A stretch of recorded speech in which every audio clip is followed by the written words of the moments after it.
Mr. Karthik Nagarajan, Chief Content Officer, Wavemaker, and Head of Branded Content, GroupM. So put your hands together for this lovely gentleman, said Mr. Karthik. Check. Hi. Hey, clearly, I think me and a few others are standing in between you and the spiritual session. But it's been fantastic. I'm attending an event in Chennai after I don't know how many years. And like they say in cricket, it's a very knowledgeable Chennai crowd, right?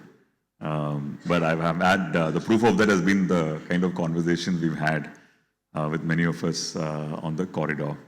Great, so I'll keep this very short. It was a very interesting subject. I've never put a omni-channel filter on what we do in content.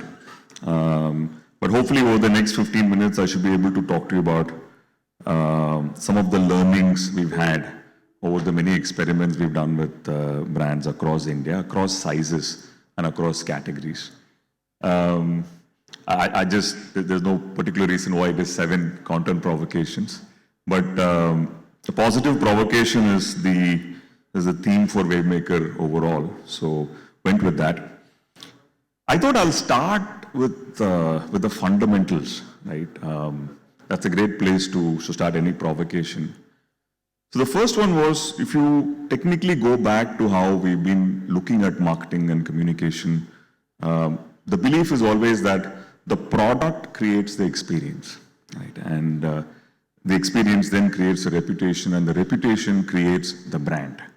This is true for a Gold Spot, this is true for a BMW, this is true for a Lifebuoy, right? But that is changing. There's a huge shift in that. And what is that shift? And that, I think, is the core for everything that follows on content, right? In my opinion, the big shift, and it has especially been accelerated in the last 5-6 years, is that it's not only the product. Today, the product, the audience, and the occasion, together we create the experience, right? And the experience then creates a reputation, but the reputation keeps creating the brand over and over again. It's not a one-time thing, right? Today, a Tide globally, or a Coke globally, or in India, for example, a Tata Tea, right? These are not brands which have been the same. A Tanishq has not been the same, right? We've been able to reinvent it over a period of time, right? And that comes from experience, right? Let's double click a little bit more on what we're referring to as an experience, right? Usually I never take international examples in my presentations. I think we have enough to talk about here itself.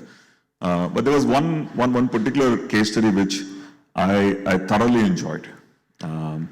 And that answers the question, can a television commercial be an experience, right?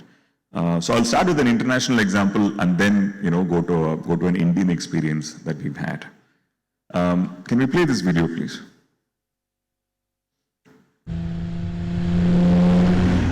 Yeah, just your typical Super Bowl car ad, right? Or a hilarious beer ad. Or whatever ad this is. Whatever. But it's a Tide ad. What? It's a Tide ad.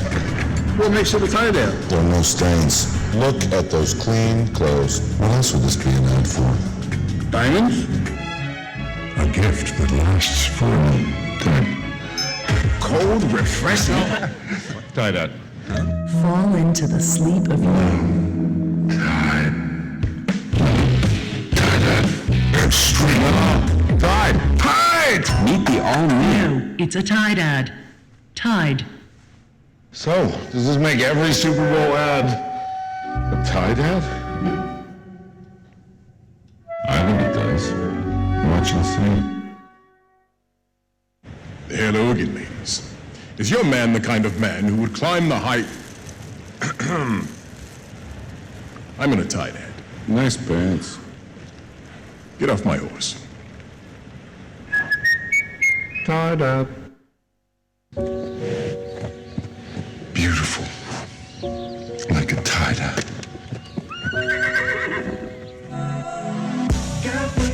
Sarah? Sarah. It's a tie-dye. Sometimes the signs are hard to ignore. Whenever you see clothes this clean, that's a tie-dye. Clean clothes may be an indication of a Tide ad. Tide users experience 10 times more cleaning power. Tide is America's #1 detergent in America. Yeah, I don't know if you, there are always a lot of visual cues to other very famous commercials in that, and you might have picked up some of them. But what this did, and what Tide does usually is make this not just about a TVC, but make this a larger conversation, right? This was obviously Super Bowl, and they had an intervention in the commentary box as well, right? One of the commentators had a very visible stain on his white shirt, and that started a conversation on social media, right? And then, a lot of people had parodies of this, and, they joined the conversation, right? So to me, the experience that we're talking about, the brand experience that we're talking about, could be starting from a television commercial as well, right? And this, I think, is where we are, when we talk about the omni-channel content experience, because today there are multiple injection points into the same idea, right?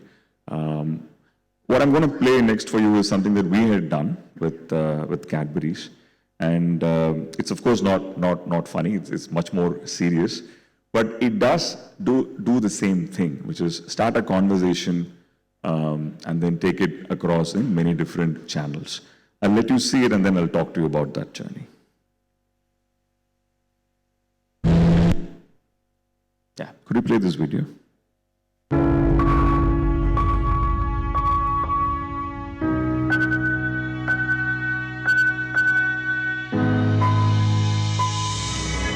The social asymmetry in India is palpable, and it has made a majority of the middle class feel entitled to the services they receive.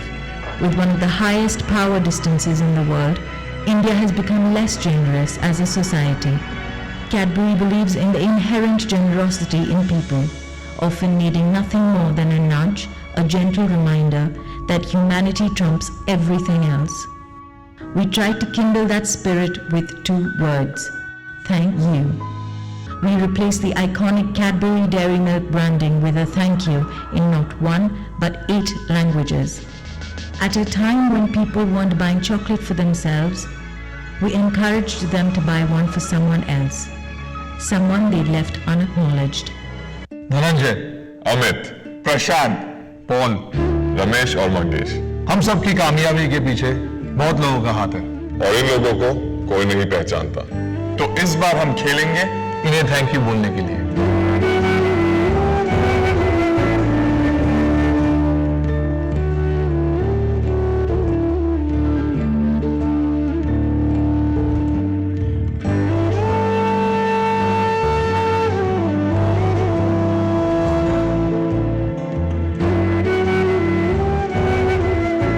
हमारी इस partnership में मदद करने के लिए thank you. We managed to inspire generosity despite adversity and champion the brand's purpose in a test like never before. In a tough year, generosity moved people, the brand, the business, and the category.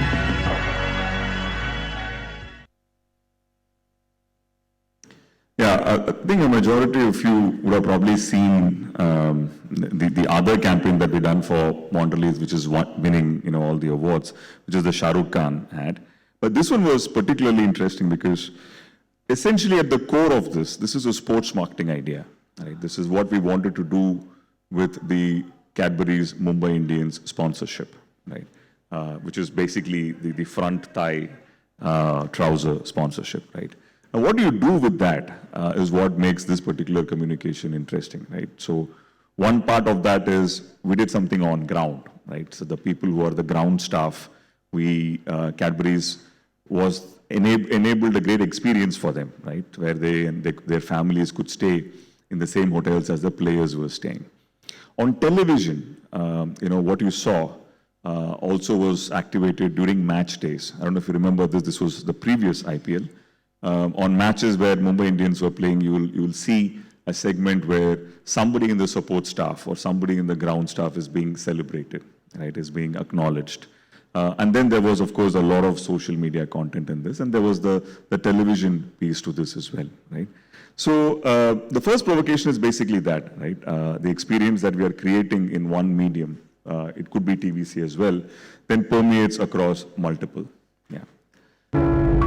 Moving on to the next one, you know, for the last probably 7-8 years since social media began in India, one way or the other, we've thought of social media as a place where all of the communications sort of congregate. That used to be the fulcrum of everything that we're doing on digital. I don't know how many of you remember in even up until 2014, 2015, all the brands were spending on increasing their social media following, right? Because there was an inherent belief that I'm building a community there, right, to my brand handles.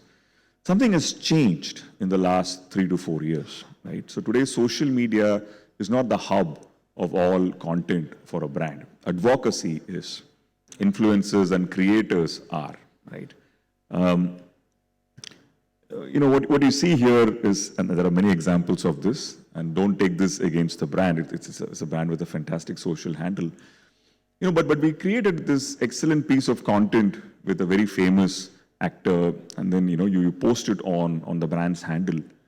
You have very little engagement on that, right? But when the actor or the influencer in the beauty space posts this, you know, you see that in about an hour or so, you have hundreds and thousands of engagement, right? So what this tells you is a very interesting story on what's been happening to brand handles on social media. It's a provocation, so it's a question to everyone, right? What is the future of brand handles on social media? Do we need to build that? Do we need to spend money on it? Do we need to create content calendars for it? Or are creators and influencers really our communication points, our platforms on social media, right? It's something for us all to think about. Numbers definitely say that things are going the creator way, the influencer way, right?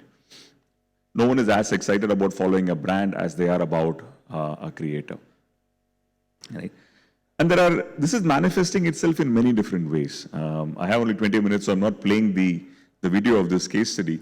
But we did something very funny and very interesting with Rohit Shetty, right? The brand in question was OLX, you know, where you sell second-hand cars. And we were thinking, who's the guy who, you know, we associate with second-hand cars the most?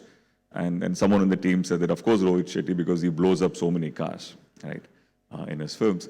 So there was this film where Sharman Joshi comes and, you know, he speaks to Rohit Shetty and he gives him a quote. Very, very funny film.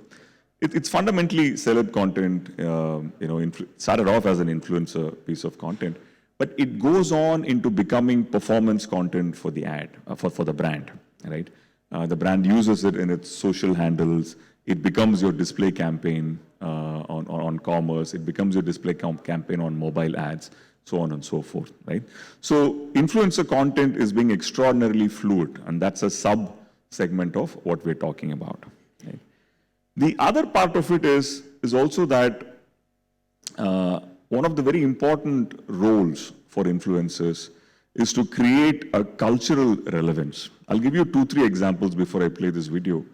There is a brand, of course, actually a brand of alcohol called Pernod Ricard. Pernod Ricard is a mother brand. It's home to extraordinary brands like Royal Stag and Glenlivet and Chivas and many, many more. And the challenge we have in this category has always been regulatory in nature, right? You can't advertise, you can't have even POS displays in certain states and certain cities. So the only way we reach people in those areas today is through influencers, right? For example, if you can't do something in Ludhiana, we work with a Punjabi hip hop artist, or we work with a musician, or we work with a TV star from there, right? And this part of it has moved entirely digital. So in a way, we are using influencer marketing today to appeal to media dark areas for a brand like this, right?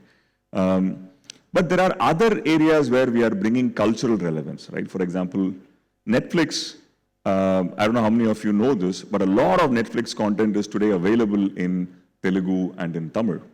But most people don't really know about this, right? So you need to do something that disrupts the space so that people get to know about it. So we wanted to do it with the most watched Netflix series of all time, which is Stranger Things. We thought we nailed the perfect creator to sort of carry this message across. I'll play the video and then talk to you about it. Can you play this video?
முதல்ல ராஜா sir இன்ஃப்ளூயன்சர்னு சொல்றதே it's blasphemy, right? So for many of us, especially me, he is more of a spiritual experience, right? But when the brief was this, right? Can you appeal to generations? He is an influencer for generations, isn't it? Can you appeal to generations of people in Tamil and the Telugu market to get them to be more excited about Stranger Things? That was the idea, right? Because the core group for Stranger Things will watch the series, right? If you watch the previous seasons, it is, after all, the most watched series ever in Netflix. You'll get it. How do you get to the universe that exists outside the core audience for this? That was the idea, right? And the kind of conversation has started. Of course, there was a bit of a shock value. So like Raja sir, Stranger Things, how can he be there? But then there was also a lot of people who sort of appreciated that and found it very exciting that he did that, right? And of course, we had asked him to create this track for us. It is his composition, but we also told him it will be wonderful if it also has the style of the original theme for Stranger Things, right? So this was an extraordinary experience and really worked for the series, right? So, while we talk about influences, what I just told you is the more emotional, the more intuitive sort of decision making, right?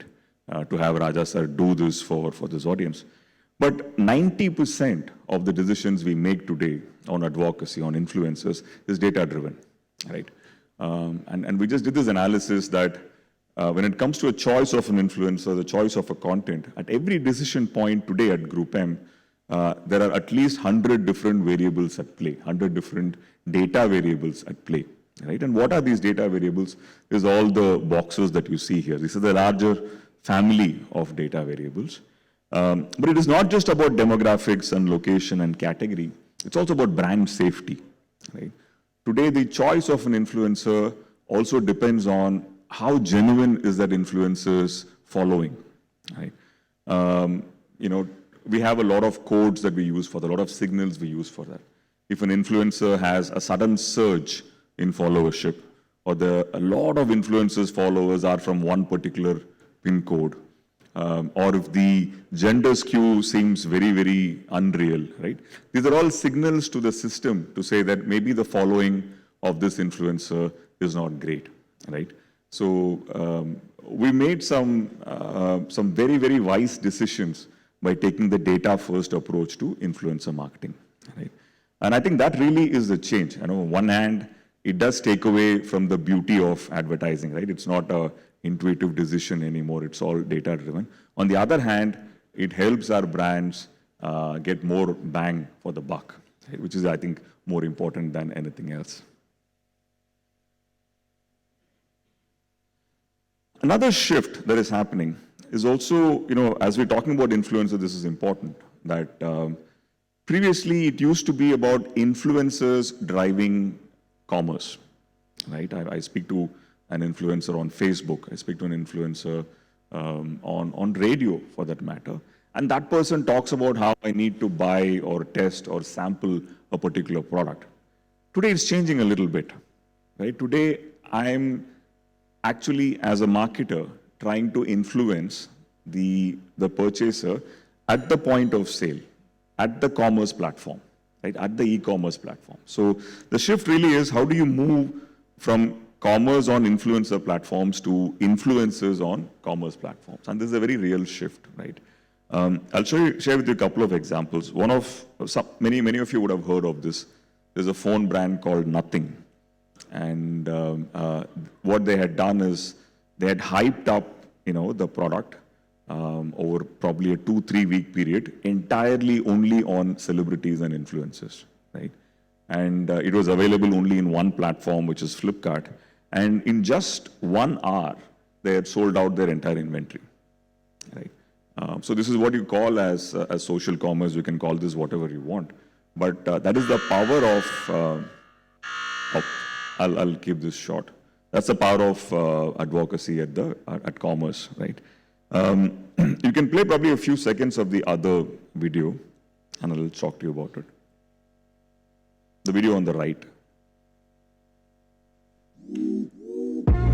When you want to bear it a little, either show off your back or wear a plunging neck or a little bit of your midriff. Pick one. Have you ever wondered how your favorite celebs dare to wear, yet always do it with style? Let's find out. You can pause it. Join me. Yeah, you get the sense of it. This is a piece of content that you won't find on YouTube. You won't find this on any other platform. This exists only on Myntra. And this exists on the app. And this is created only for the loyalty base, which is the insider group, as they call it, right? And this is entirely content for that is shoppable in nature, right? In fact, this entire series that we've been running on Myntra is called as Myntra Insider Masterclass. The success of this campaign is from the fact that 50% of everything that we've showcased on this piece of content has been wishlisted by the customer, right? So all of the content is created by subject matter experts and celebs and people who know fashion, right? So that's what I mean when I say today, influencer at the point of purchase, at the commerce platform, that really is where the action is, right? Can I take another 2-3 minutes? Yeah? Okay. Another point that, you might not have noticed, but it's very real, is that today we moved on from just the creator economy to a community economy. Let me explain. We started off by talking about how brand handles on social media might or might not be relevant in the future. If you look at the brand handle, it's almost like, you're standing on the balcony of the house and then talking to everybody on the street, right? We call social media a community, but has it really been a community up until now? That's a question mark, isn't it? But what is happening today, especially in the last 2 years, is the action is actually moving away from that into interest forums, especially on platforms like WhatsApp and Facebook, right? Today, on your social handles, you might or might not feel okay to discuss skincare or hair care or nutrition for that matter, right? But if you look at Facebook groups, which are very closed in nature, where you don't really necessarily have to share it with the rest of the world, these conversations are happening. People are open about it, and people are able to sample things, and people are able to compare notes, where it is actually a community, right? And what is happening is that the engagement rate in these groups are skyrocketing when you compare it to the rest of social media platforms, right? We did this for an oral health brand. The kind of views we got for a celebrity campaign, right, was about some 7.5 million. But if you looked at the comments in it, it was very small, only about 15,000, right? But if you looked at what we did in the community marketing campaign, where we send the same content without the celeb, but into these groups, there the percentage of comments for every view was significant, right? You're talking about something that is 0.2% to something that is 42% within communities, right? So certainly the way to go for brands will be to build interest communities or be a part of these conversations on social platforms. Yeah. I will probably stop with this. Please let me know when I'm completely out of time. One of these very good examples that we had, again, a provocation we got from a client, and this is a FMCG client, is the MD of Perfetti met us in a meeting, and then, he told us that, listen, the number of SKUs I have in the market for Chupa Chups or Happy Dent or any of these brands is way more than any media you can buy for me, right? How can I use that? How can I use the packaging, right? What can I do with that? And that's when we created this thing as Studio Perfetti, where the idea was that every product of Perfetti going forward, Chupa Chups to begin with, will have a QR code, right? And when you scan that, you will have a brand experience. And that brand experience depends on the kind of product it is. Right? In the case of Chupa Chups as a brand, it's a very, very old brand, has a lot of history to it.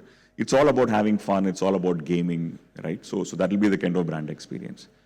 In the case of Center Fresh, it might be something else. It might be about romance, right? So on and so forth.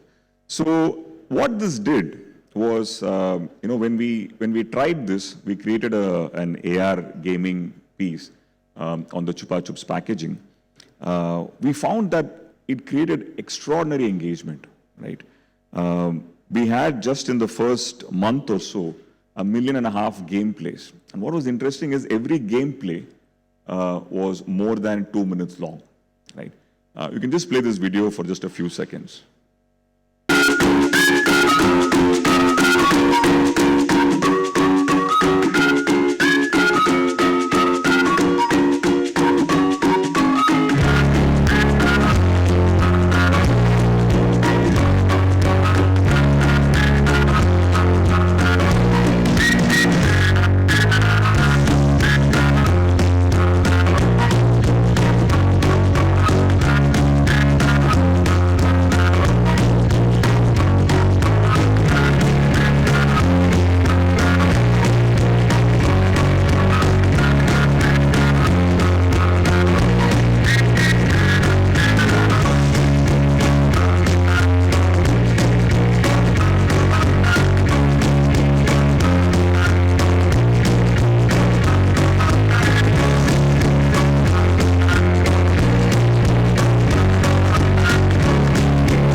You can see that we brought to life many classic games like Snake and others.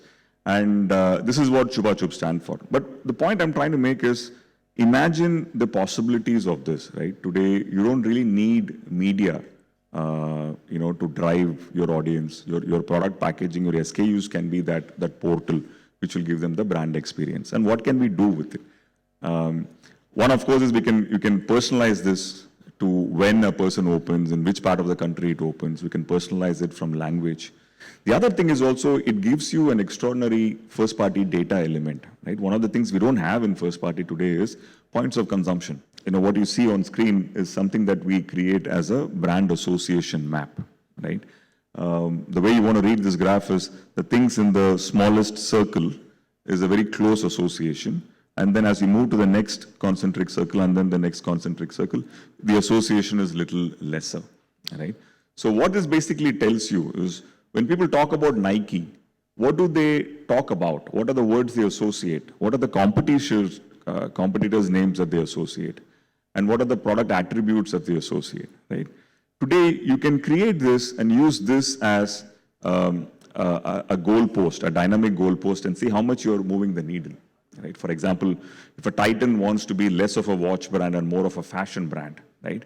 Can you measure this transition over a period of time? Can you say 6 months back, this is where you were, today this is what people are associating with you, right? Those are the possibilities. It also goes into beyond marketing into product development itself. Right? Recently, we did an experiment for L'Oreal, which is to understand what is the hair color that people are most excited about, that people are talking about, right? And is there anything that I can take from there into product development itself? This, of course, goes beyond natural language processing and also uses visual listening for the kind of images that people post on Instagram, so on and so forth. And then we actually arrived at a few potential colors that L'Oreal could use in their product, right? And lastly, right from the beginning of the second wave, we've been running the war room at the Ministry of Health and Family Welfare, where they're managing both COVID and the vaccinations, right? And one of the areas where the government uses social listening, for example, we did this during COVID, is to understand what are people worried about on any given week? What are people talking about? And then we'll use this data to create content on the ministry's handles, right? So volume is one axis and sentiment is another axis. And on this particular week, I want to say this was probably August last year, we knew that people in certain parts of the country were more worried about the children's vaccine, and others were worried about Delta variant, and so on and so forth. So this was great for real-time decision-making at a weekly level at the ministry. Yeah. I'll pause with that. Thank you so much. Let me know if you have any questions.